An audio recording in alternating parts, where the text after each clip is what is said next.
Hey guys, and welcome to Signals from the Frontline, your every Wednesday live broadcast brought to you here by Frontline Gaming. We are your hosts, Kicker, the Chief of Serial and Sigilite of the FLG, Nicky Dee, flannel fan, and producer extraordinaire, and I'm Seth, the Mad Dok, your competitive correspondent. How have the boys been doing? Hey everyone, if you are watching us, please consider I just screwed it up. Way to start it up. Look at this. It's terrible. Oh my god. Can we get the crew back together, Kicker? This is the first thing you do. First of all, I have to say thank you, Seth, for doing an amazing job last week with Nicky Dee gone. But it's nice to have Nicky Dee here because look, I'm the right size in proportion to you. Visually on screen.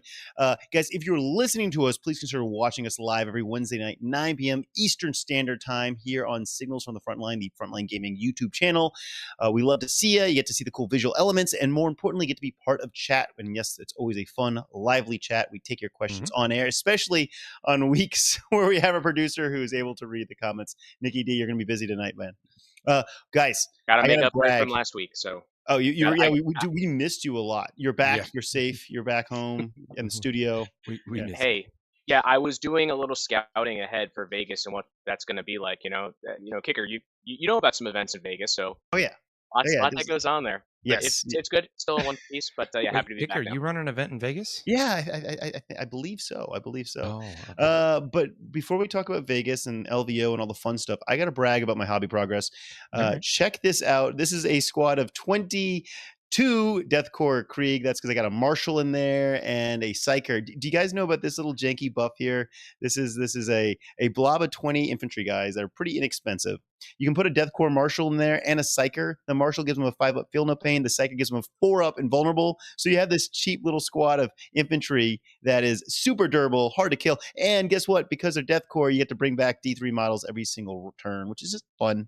I love it. Yes, guard. Kicker, guard. Why do you gotta rub this into me, the Death Guard player? Right. Like more Feel No Pain. Wait, Kicker. I have a Feel No Pain. You have a Feel No Pain? Yeah, I have a Feel No Pain. Mine's 5-up, fool. Yeah, mine's 5-up or 4-up on my characters. Oh, you got 4-up? Damn. On my characters. All right. Well, I like when my Imperial Guard can suddenly get surprisingly durable. That's fun. And I'm sorry, Death Guard player, but my guys are cheaper than yours and probably just as durable now. So that is my hobby progress of the week. But I've also been playing and having a lot of fun. And I got to tell you, I charged one of my blobs of infantry into a knight.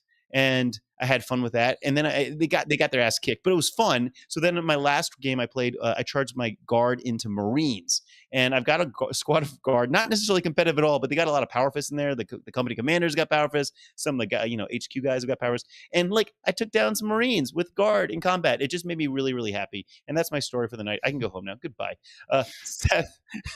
What have you been up to, man? I actually had an in-person game this past week, and I actually got to get out. Yep, yeah, I don't get many of those. Can we plug the store, or is it someone's house? So it was Gear Gaming in Opelika, which is like 10 minutes from my house.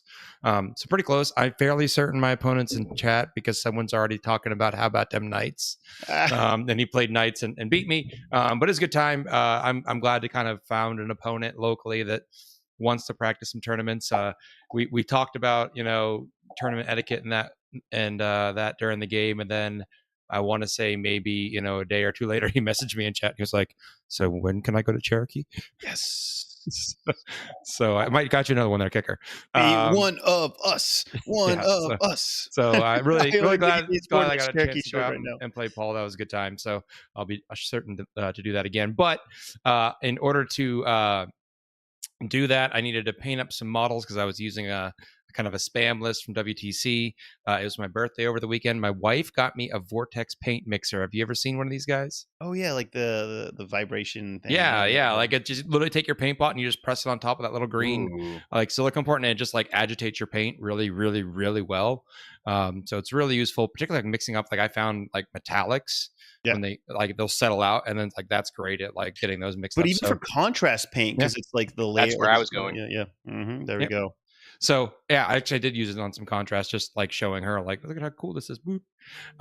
So did that, and then so I managed to get some painting done. So I finished painting those 3 big tracks that you saw last week. Yeah. And then I also got a Beast Boss done and painted him up too. So lots of painting progress there. So I was super happy to get all that done.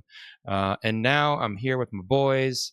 and I'm excited to hear about what Nicky Dee's been. Wait. Did you win your game? That's all No, I care about. I did not. Oh shit! Really? Oh no! I'm sorry. Okay, I No. didn't win my game either, so that's okay. That's okay. It was a loss. We're learning, Kicker. We're learning. Nicky Dee, did you play and did you win? Please say no. Nothing. No. I missed the show last week because I was literally I arrived, like my flight landed and I pulled up YouTube to jump into chat, and you guys were like almost done with the hobby segment that you guys were doing last week because my flight was a little bit delayed, so that was a bit of an issue. Look, you didn't pay for the internet so you could watch us in air. Where is your commitment?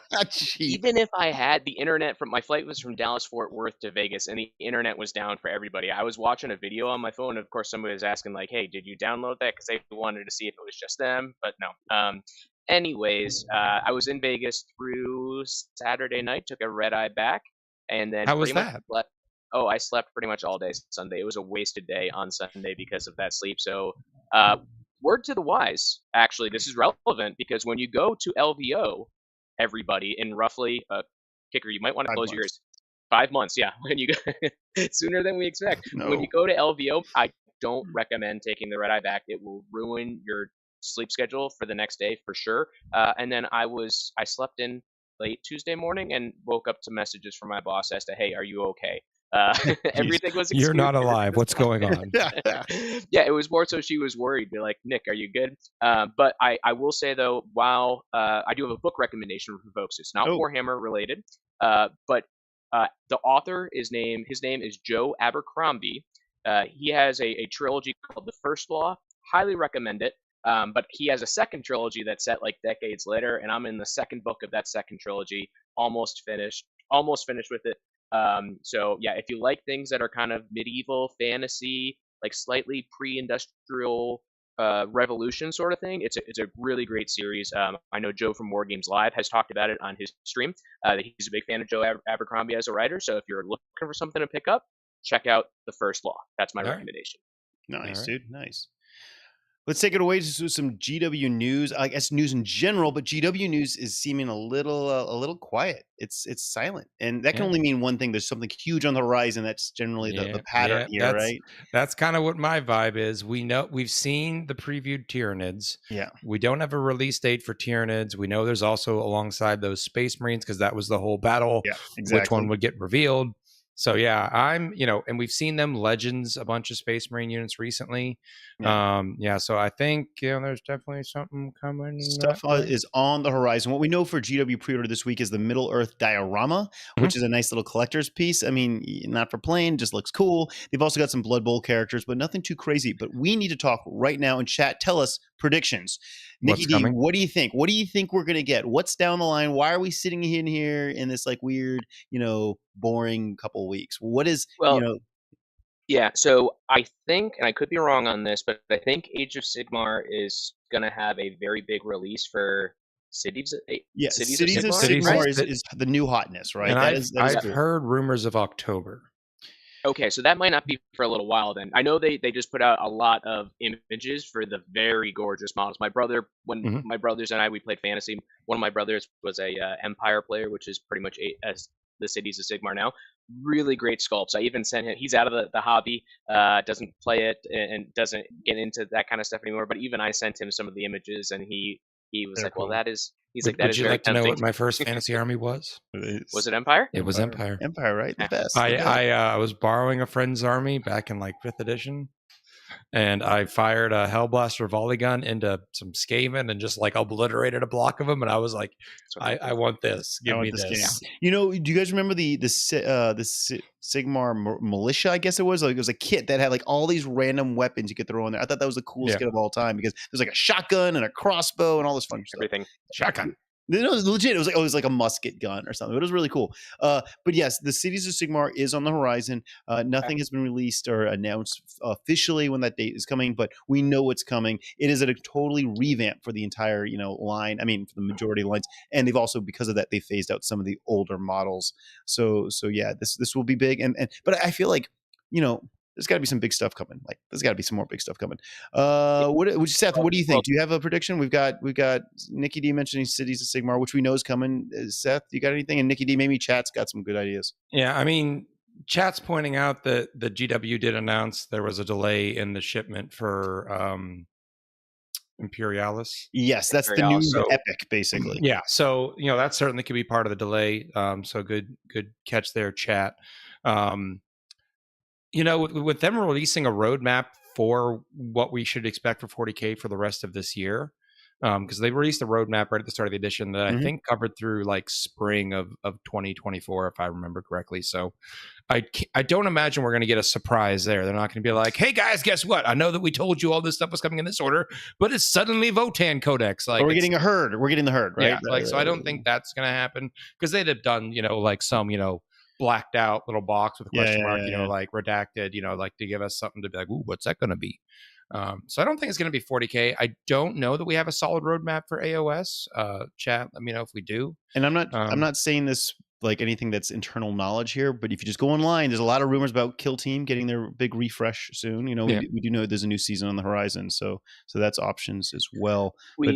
Shoot. We do know, so right, with the Battle of Agram or Olive Garden, whatever you call it. It was Olive Garden. It was Olive Garden. Battle of Olive Garden, right? Yeah. When you're here, you're biomass. I can definitely go through some never-ending soup and salad, breadstick. Never-ending spawning pools. Yeah, go for it. Let's have it. I mean, NIDS won, so the puns have to be NIDS related, guys. We do. We got to keep them coming. But that was obviously going to be whoever was winning. We're going to be getting model reveals from that set. We know Tyranids and Space Marines are supposed to be two of the earliest codexes. Yeah, they're the early ones. They were labeled as fall 2023, folks. September falls in the fall category, so we're beginning of August still, right? Yeah. So it could be soon, but fall could be November. So. That's a big hole still.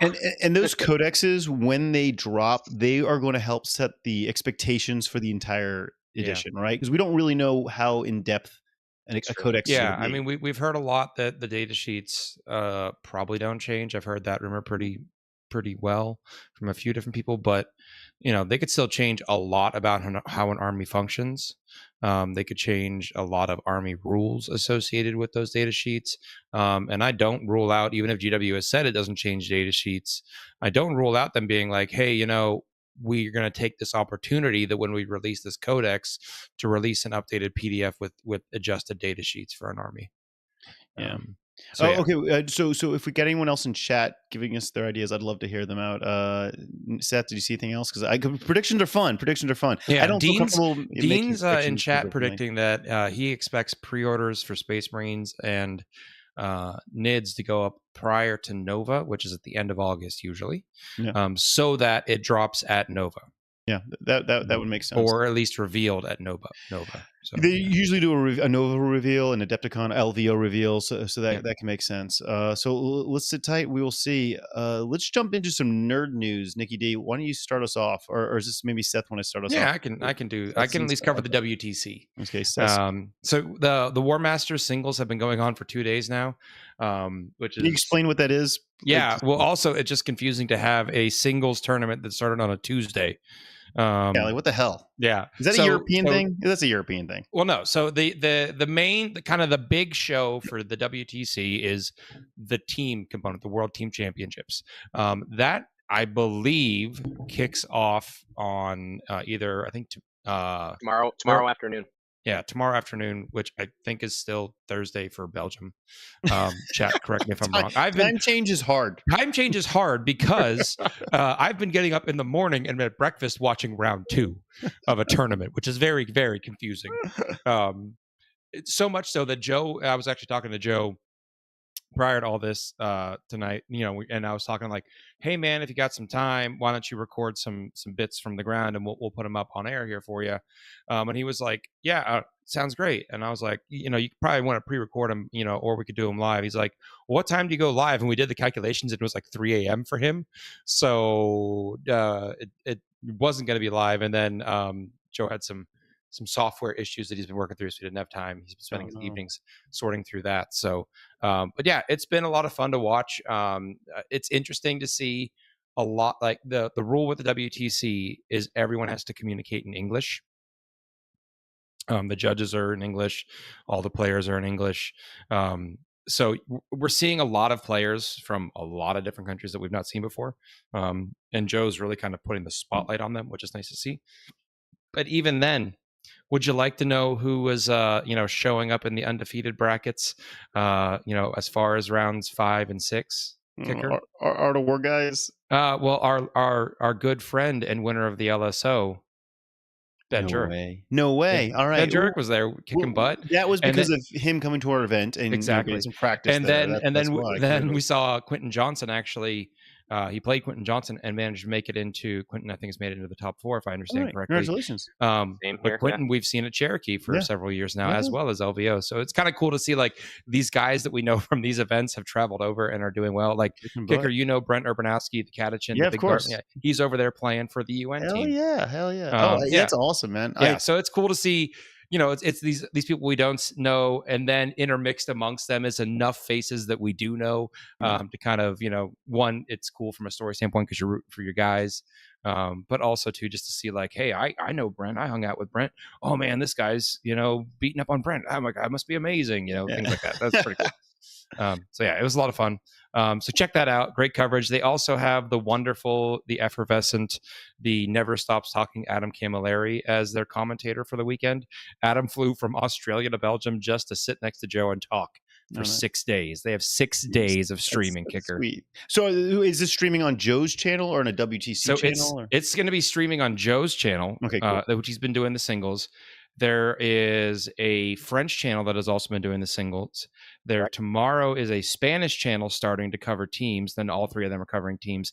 And I think there is a 4th channel. I've been told there's 4 channels streaming the teams. I don't know what language that is in. That's. We need more representation. Oh, I think no, Spanish. I already said Spanish. Because I know the Spanish guys were setting up today. Which the Spanish guys, they keep talking about trying to steal one of them over to Joe's stream. So that should be entertaining. Oh, that'd be great. I love that. So yeah, it's really cool just to see all those guys getting out there. I'm excited to see that Joe managed to kind of fly with his rig.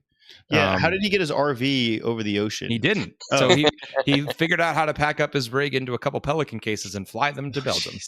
I mean, it would have been cooler if he had his RV there. I'm just saying. It would have. But Kicker, that opens up a lot of options for Joe now. Yeah. Because it's easier. So if Joe's on the East Coast and there's a big event on the West Coast, he now has figured out how he can be like, cool, I can hop on a plane and be there tomorrow. Yeah. No, that's good. I believe, Seth, he's actually doing an event in the UK. Yeah, he's scheduled for the London GT, I believe, in a few months. Nice. Yeah, so it opens up him kind of like, Joe, and it's like when he's coming back and he might want to do Charity Hammer, and it's like, well, now he doesn't have to worry about driving all the way up to the Pacific Northwest. He can just grab his Pelican cases, get on a plane. Boom. Yeah, that was one of the issues with Joe filming at the BAO. Like, we were right attached to an airport, but for Joe, who was on the East Coast at the time, to go all the way to the West Coast for that event just didn't make sense. I guess the other nerd news shout out I want to give out before we move on, our good friend JC Watts, Nick, he had his charity event, Battle Ends Alzheimer's. I was checking in with JC after the event ended. Would you like to know how much he raised? I talked to him briefly. I did not hear this number, so this is going to be a special reveal for me. What's the number? Well, do you have a guess, Kicker? Do you have a guess? I actually know the number. He told me. I don't want to share it. Chat. Tell us what you think it is, Seth. Seth. What is it? Where we at? He raised over $14,000 for Alzheimer's research. Guys, it's huge, right? Off 2 days of guys playing 40K. So that's pretty damn cool. We were talking about it the other day. It's amazing how amazing this community is, right? So if you got an event that's focused on charity or whatnot, please reach out to us. We can make sure to promote it, sponsor it as much as we can. Yeah, and if you've got a charity event in your area, even if you can't go and play or buy raffle tickets, like a lot of these events, they need prize support. You got some stuff in the old closet of shame, donate that. You want to paint a model up. I know a lot of painters like to do that, paint up a cool model and donate it. So that's always fun. So yeah, check that out. That's always a good time.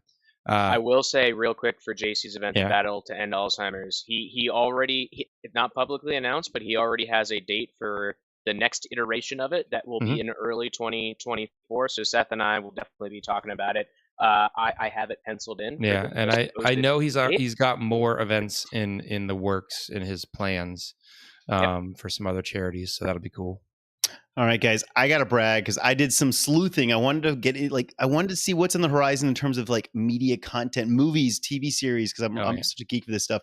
All right, Zelda Zelda should be getting a movie. Originally, they had something planned with Netflix. That fell through because it was leaked out to the public, and Nintendo likes to be secret and like, well, if you've already spoiled it, we're not going to do it, blah, blah, blah. But then because of the success, whether you like the movie or not is irrelevant. The movie was successful in terms of a business, the Mario Brothers movie was so successful that Nintendo's like, okay, we're making a Zelda movie now. So Nice. It looks like there won't be a Zelda series on Netflix, but there will be a standalone Zelda movie, which would be epic. Does Link just go hi the entire time? I mean, I would pay to see that. I'm okay with that. That is wonderful. And also looks like there's a lot of rumors, rumblings talking about a new Lord of the Rings film that would focus almost on Golem as the character. And I'm like, I don't know. Just stop. No. Stop milking the corpse of Tolkien. It's good, but it's I like okay. I will say the Amazon series didn't really, whatever. But hopefully, I don't know.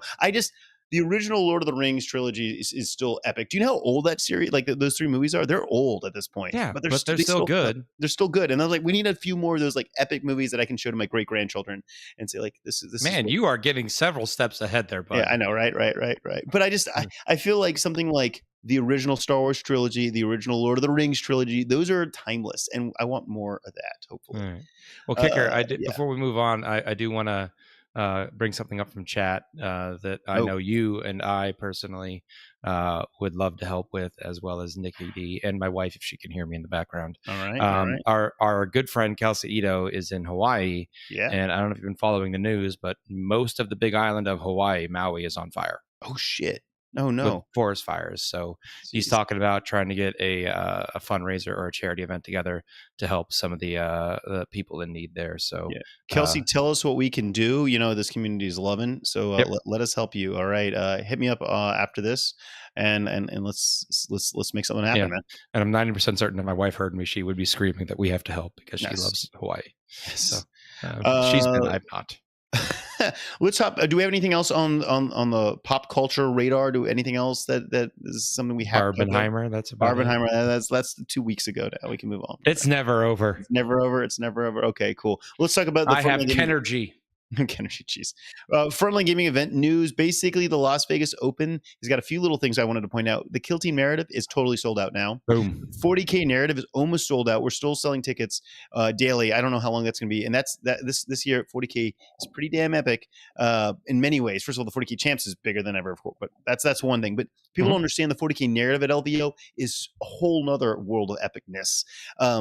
We have a lot of terrain. We've been making terrain for 11 years, and we have a lot of really cool thematic terrain. I don't want to spoil the surprise, but we have the luxury to be able to choose terrain that's extremely thematic and then do an entire narrative around this very unique thematic terrain. So the 40K narrative at LVO is going to be something that will probably be one for the records. So you do want to check that one out. And then SoCal, guys. SoCal's off to a really solid start.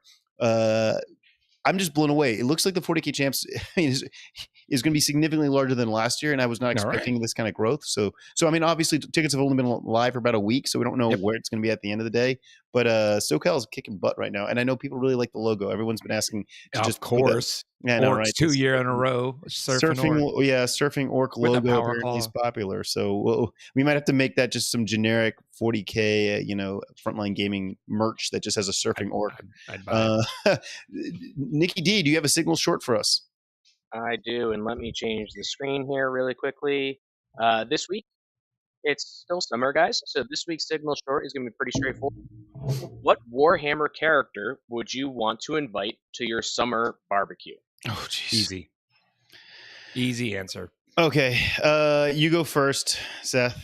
The Arch Arsonist. He's the orc pyromaniac. Oh, okay. I mean, come on. You would, it's a barbecue. You need fire. So I was thinking we go with a Primarch, like the Vulcan dude, the Salamander, because that's like, he plays with fire, la, la, la. But then I thought about it. I actually thought about it. We got Bobby G. What if we had Bobby Flay? Bobby Flay and Bobby G are I was going Bobby G's got the flaming sword. Oh, he's got a flaming sword. But honestly, if you look at the Primarchs, Bobby G is the most similar to Bobby Flay when you look at Iron Chefs and Primarch comparisons. I don't know. I just feel like Bobby G could probably whip up some really good, grilled ribs or something like that, or brisket. I don't know. I could see it. I could see it. Beat Bobby G. Beat Bobby G. Yeah, that. That was actually a really good show. Beat Bobby Flay was a fun one. Nicky D, what do you think? Who should be cooking at your barbecue or invited to your barbecue? I would want Ahriman. Oh, Ahriman. You want to know why? Because he's going to be really used to working with crumbly charcoal. There we go. Okay, fair. Wah, There wah, we go. wah, wah, wah, wah, Yeah, wah, I was thinking the wah. same thing, Kicker. Need to have something about like flame cooking the stuff that's there with it. But I mean, like inside of those rubric marines, it's basically just charcoal that he can just manage the heat on. It's the same thing. It's the same So thing. I'm going It's Ahriman. totally Plus, like still. he reads a lot of books and stuff like, so he probably has good recommendations. He has been to the Black Library, and I got to assume there's some good cookbooks there. Ahriman's got at least one cookbook at home, just like at least one. I mean, what's the library. difference between a recipe and a psychic incantation at this point? It's Really, like what spells. is Yeah, totally the same thing. By the way, guys, I made some really good coleslaw last week. Just going to share that right now. I don't know. I feel like this is something that's worthy to share at this exact moment in time. Yeah. So if you need a good coleslaw recipe, hit me up, people. What was the base for the slaw? Was it a mayo? All right, moving on. I'm ending the coleslaw. Unless it's like I am anti-coleslaw slaw to eat on its own. Anti-coleslaw. All right, let's go into our main segment. Seth, take it away.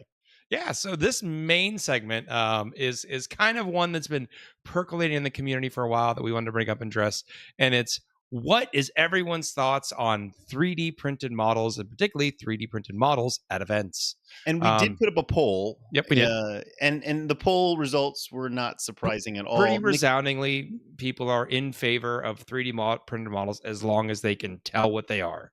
Nicky Dee, do we have a second option? Was there a second? Like, what came in second? So we know everyone was like, "Yay, 3D models are cool." Did we have something that came maybe in a close second, or was it just a total landslide? Everyone's like, "Yeah, 3D models are fun." So 77% of the vote was for the option. Just make sure I can tell what it is supposed to be. The next highest option was I'd rather not use them myself with 12% of the vote. But that person was saying that, hey, I don't want to use them, but if other people do, it's all cool. Yeah.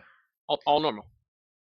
I mean, so yeah, I mean, you put those two together, and you're looking at what 89% of people in some form or fashion are okay with the use of them. Before we go into other people's opinions, Seth, you have a 3D printer. You're slightly, clearly we know what your stance is. I don't think, Nicky Dee, you have a 3D printer, right? You don't have anything.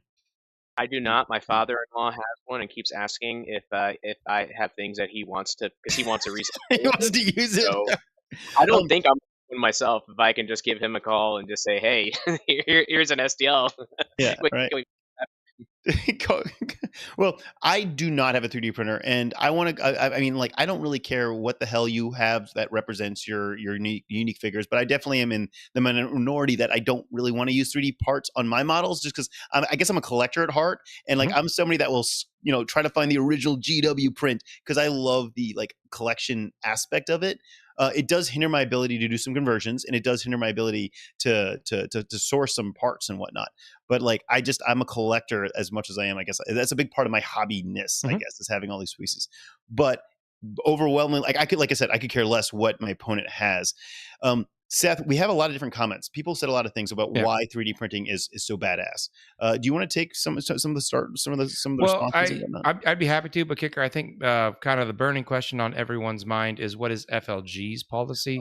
And I'd like you to maybe take us through that first, and then we'll get into what the community. Yeah, and that's very fair, especially with SoCal on the horizon and an LVO in January. So in general, Frontline Gaming is extremely relaxed, right? Your model has to represent the model it's supposed to be. It has to look properly. It has to be roughly the same sort of space. It's got to be in the right base, roughly the right height. It's if it's supposed to have a bolt gun, then it can't have a sword, or if it's supposed to have a bolt gun in a sword, we'll make sure it has a bolt gun and a sword. But other than that, they're very loose on 3D printed minis and whatnot. Now, if GW, for example, GW is streaming the Age of Sigmar event at LVO, they probably won't want to have Games Workshop manufactured miniatures on their stream, and that is their choice. But at Frontline Gaming in general, we're pretty lenient.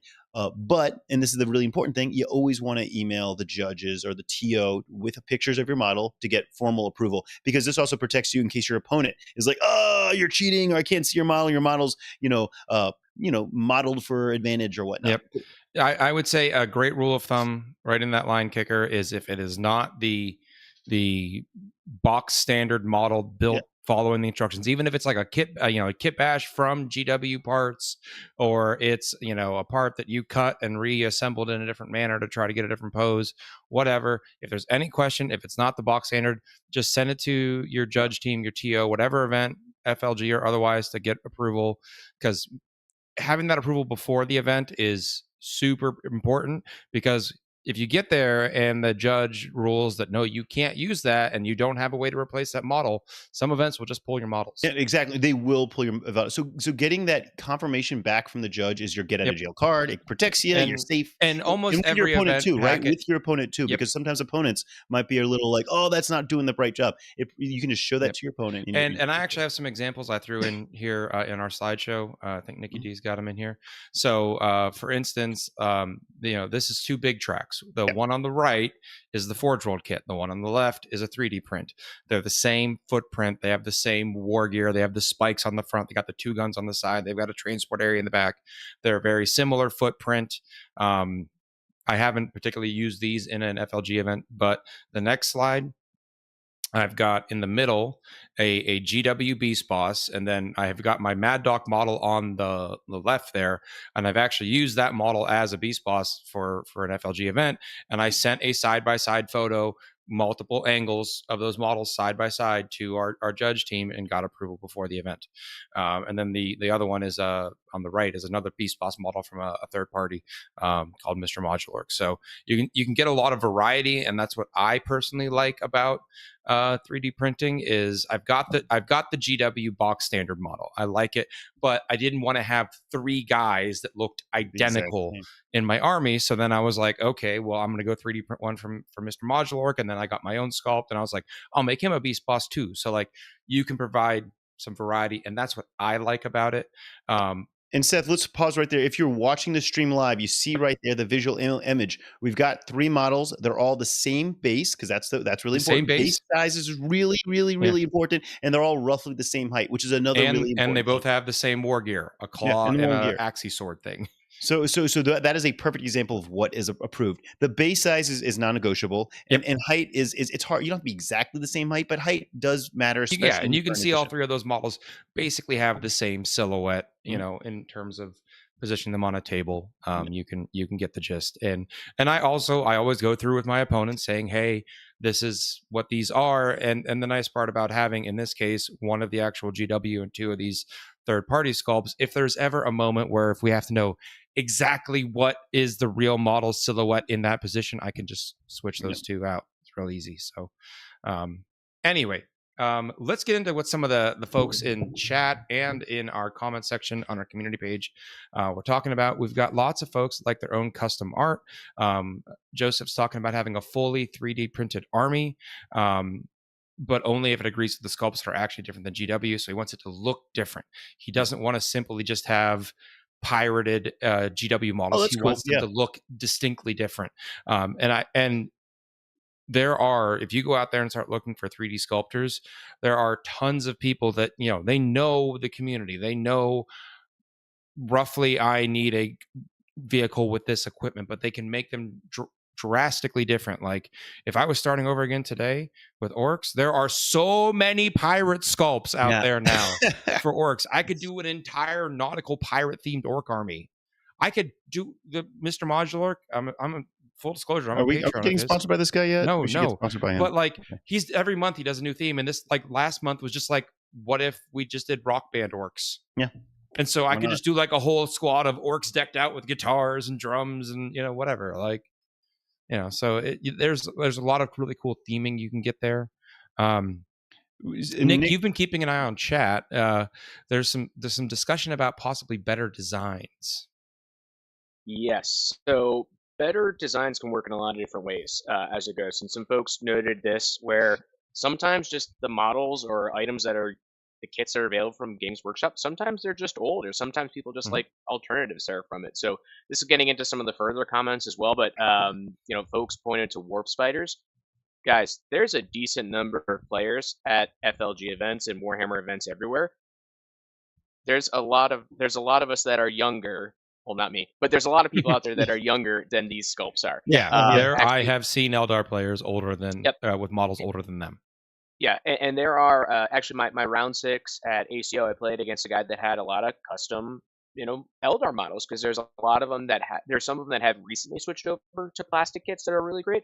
But his warp spiders, so I'll be honest, they looked a million times better than the kit from Games Workshop does, because it's a kit that came out, I think, 1993. It's Mhm. 30 years old. Yeah. So, just some of the limitations with it. And then related to that as well, some people pointed out that, working with 3D printed models, that's often easier to work with and may have better detail than some of the fine cast. Yeah, You or know, a the lot of that old becomes so pewter apparent, miniatures. so freaking obvious now that when you have an old model that GW produces, like the Warp Spider's right next to the brand new, say, Eldar is a Frenchies. really good example of that because they have gotten a lot of kit updates, but Yeah. then they have some really old kits still in that range. And those old kits don't look terrible on their own, but when you say old Spiders next to new Banshees, it's like, oof, ouch, ouch, Yep. and it becomes that much more obvious. So that I can totally see why people would want to try to really lean into a brand new revamped 3D Yep. sculpt. Do we, Seth? Do you want to talk about what some of the other people have been thinking? Yeah, so some of the other comments, some model parts are really hard to get in terms of availability and stock through GW. Particularly like, yeah, if you really wanted the Lion and it's sold out really fast, that's the scenario. In my case, I had one Forge World big track, and when I wanted two more, I could not get two more, so I printed two more. I think one of the for kickers in the room, one of the uses if you had a printer would be, I know that you love very specific bits from very specific kits. Yes. And for your conversions, you need a bunch of those bits. Yeah, guilty. I know previously from some conversions and work I did on some of my other orc kits, I was like scouring the internet trying to find certain like mega knob weapons. Yeah. And I was paying like $4 or $5 per little flamer bit. Yeah, like it was silly. It's embarrassing. Don't tell your Versus wife if you that, versus if you can find a 3D printed bit that achieves the same effect, and you can produce them at a much lower cost, I think that's certainly an option. I wish I had my 3D printer before I decided to get all of my orcs scorch or all my Meganobs combi scorches, because I spent a lot of money on combi scorches, and then I found a bit for the combi scorcher, and it looks just fine. It's not the GW bit, but it looks just fine. Or if you really wanted specific hats, like if you wanted to do a head swap for a squad, rather than having there's only one of that particular hat on a kit, rather than having 20 guys all wearing the same head and hat, you could have a bunch of different guys with different heads and the same style of hat. So I think that's a good option there as well. Somebody in chat said something that's really, really good too, is that not only just for bits on the model, but also on the base. Yep. You might want to do your basing, and then the flight stands, whether you're jump packs or even a plane. Like some of those, I've seen a lot of the terrible. like the smoke plumes for like the Inceptors and Intercessors. And that not only do those look Suppressive. badass, but they also don't like snap apart like the little plastic bits. So they're more travel friendly, they're more durable, and they look really, really cool. So that's a good point for 3D models. Nick, do we have anything else that you want to run through? That I think we have some other comments from some of our. I'll a couple other things as I go through the list and going through the comments here. I gotta show this, and this is a great example of folks why you should be watching the stream if you are able, because then you get to see the great memes that I get to throw in here, including one. Seth and Kicker, do you happen to know who this character is and what show this is from? No.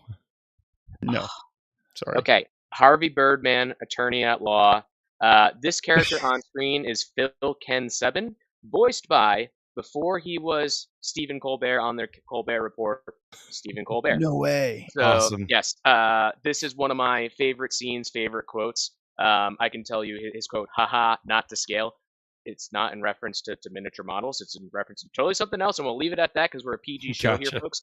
But yeah, that was a big thing that folks had to make points about when it came to 3D printed models, is that it can't be to the advantage of that player that's using them. It has to be, right? And we already talked about the size, the basing.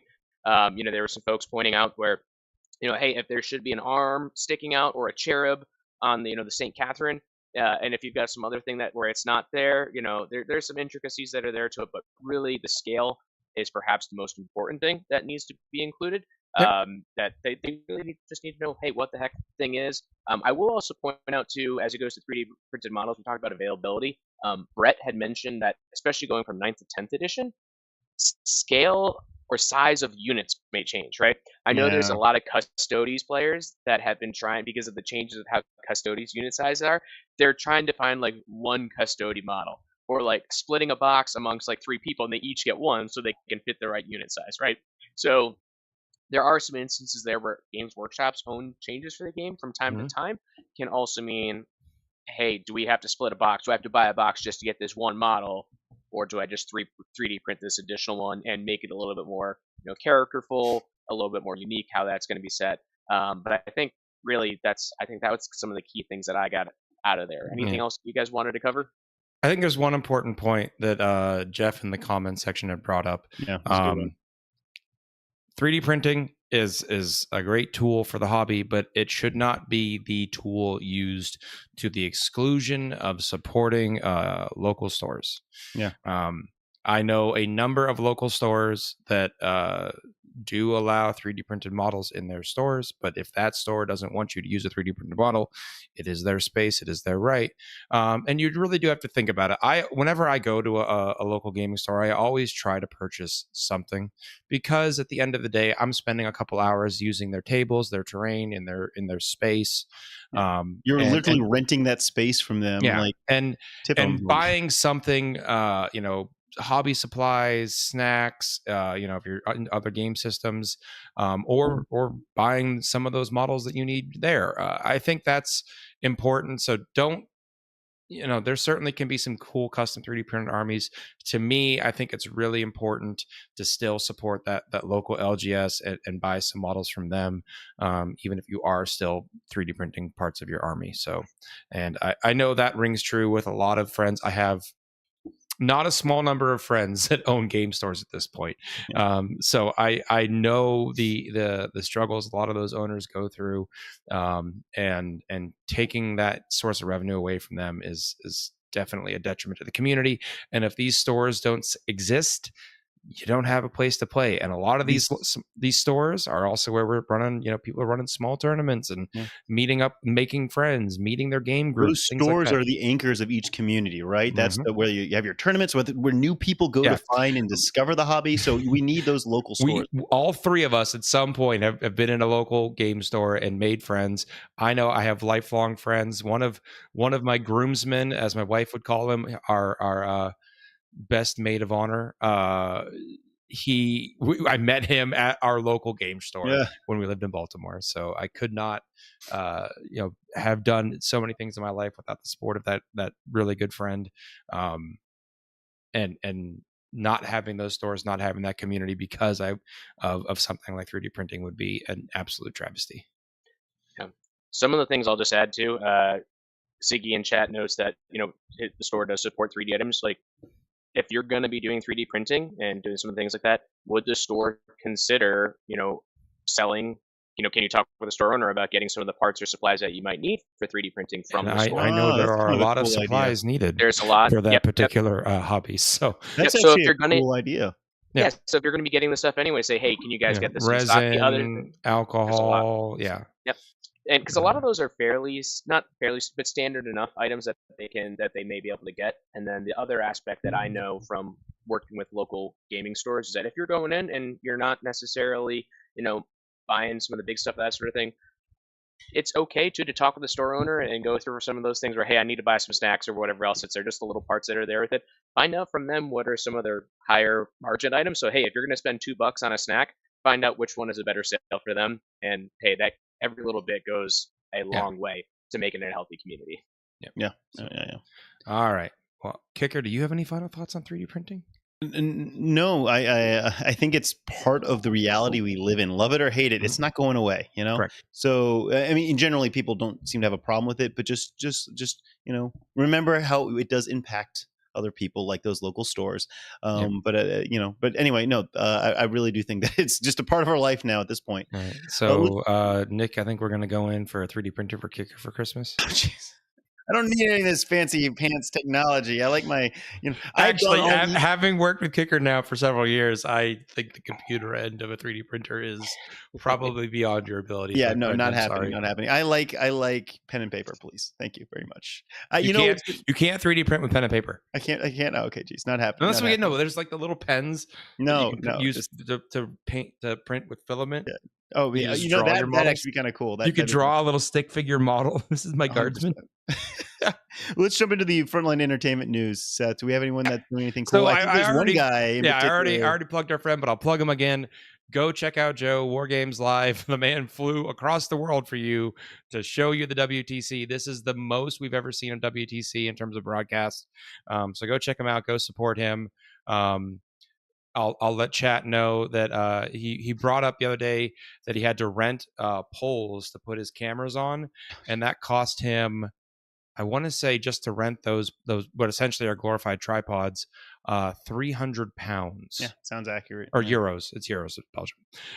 And so Chad has been doing super chats for him over the weekend and putting hashtag poll tax. Yeah. So everyone pay the poll tax when you see Joe. It's his words, guys. That's what I'm saying. His words. Our friends over at TFG Radio, they covered the July FAQ, and they're respective on the Lone Star Open, so that's always good to check them out. Particularly that our good friend and coworker Adam, the head FLG judge, is over there.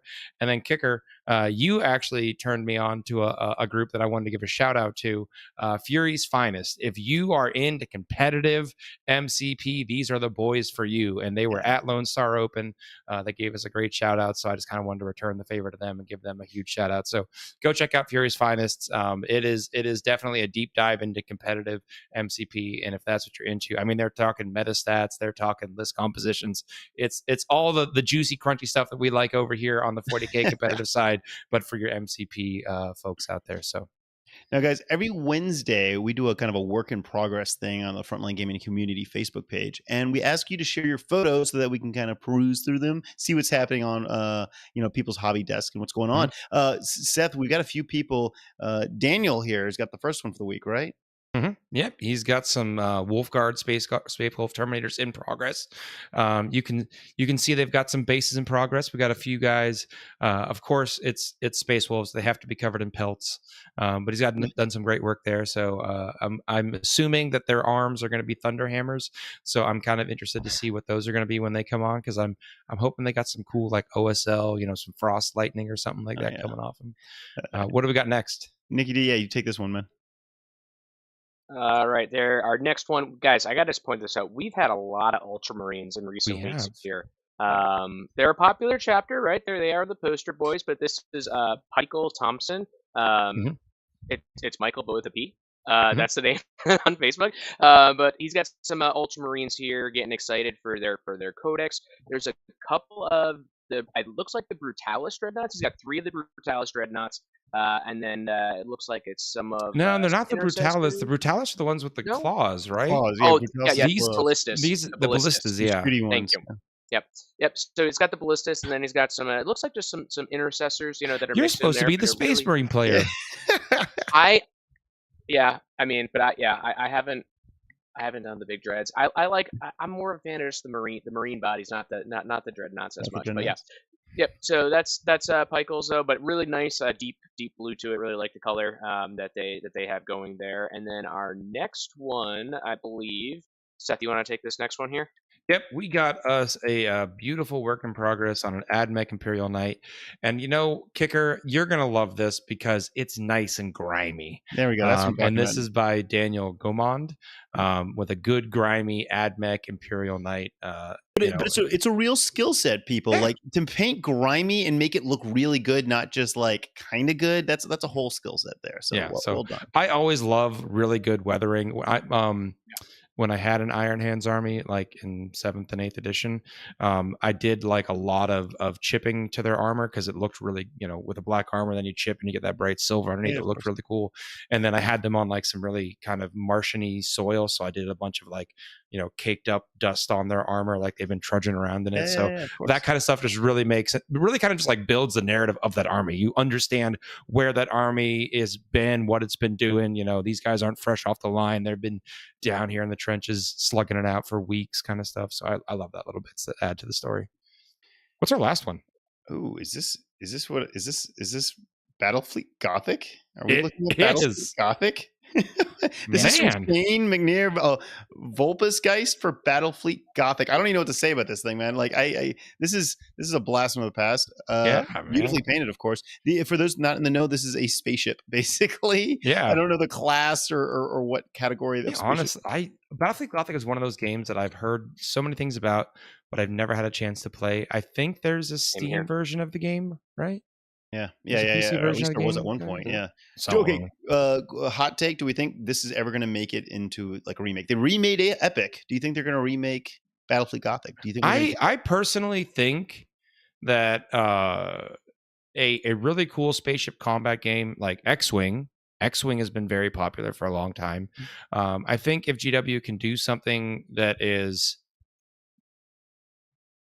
I personally wouldn't want to play a game that's super complicated and in depth in terms of a Battlefield Gothic style game.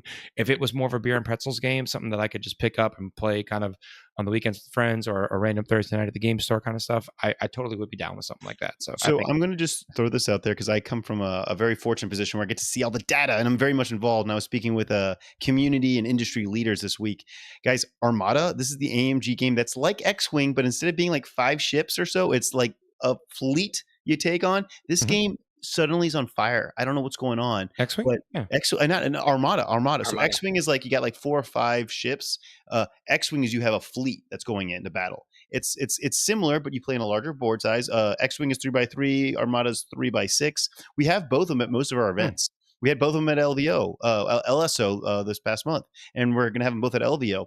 But Armada, X-Wing's kind of staying stagnant in growth, but Armada is growing and getting to the point where it's going to probably beat X-Wing in terms of popularity. Damn. And a lot of people just like it because it is a whole freaking fleet you got going into battle. So I don't know. I could see that being I mean, the fleet scale feels big and epic, you know? Yeah. Like, totally. So let's see where that's gonna be. I I'll tell you as of right now, Armada is got a very large number of attendees at LVO. So it looks like Armada's set for the future. Guys, let's close it out for the night. Yeah, let's wrap this one up.